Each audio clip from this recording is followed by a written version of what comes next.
મારા વાલા બાળ મિત્રો, આજે અમે તમારા માટે મજેદાર વાર્તા લઈને આવ્યા છે. વાર્તાનું નામ છે બોલતી ગુફા. એક જંગલ હતું. એ જંગલમાં એક શિયાળ ગુફા બનાવીને રહેતો હતો. શિયાળ દિવસે શિકાર કરવા જંગલમાં રખડે ને સાંજે ગુફામાં આવીને સૂઈ રહે. એક દિવસ શિયાળ ગુફાની બહાર ગયું હતું. ત્યારે એક અજાણ્યો સિંહ ફરતો ફરતો શિયાળની ગુફા પાસે આવ્યો. તે ભારે આળસુ હતો.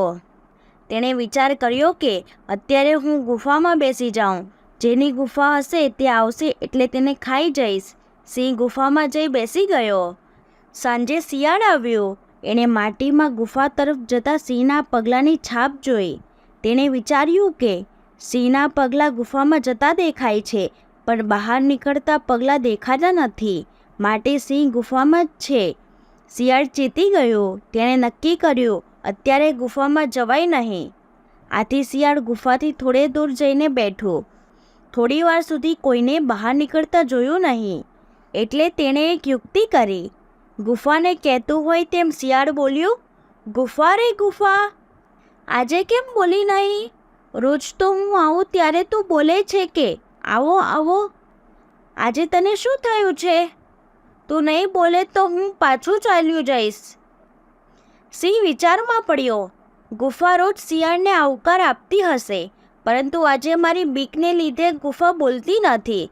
તો લાવ ગુફાના બદલે હું જ બોલું. નહીં બોલું તો હાથમાં આવેલો શિકાર જતો રહેશે. એટલે સિંહ બોલ્યો, આવો આવો. સિંહનો અવાજ સાંભળીને શિયાળને ખાતરી થઈ ગઈ કે તેનું અનુમાન સાચું છે.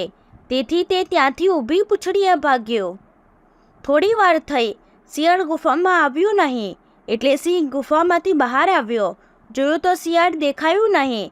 આમ સિંહ ભૂખ્યો રહ્યો. સિંહને ખોરાકની શોધમાં આખરે ગુફા છોડવી પડી. શિયાળની યુક્તિ સફળ થઈ. શિયાળ બચી ગયો. શિયાળ બોલ્યો, જે ચેતીને ચાલે એને પસ્તાવાનો વારો કદી ન આવે.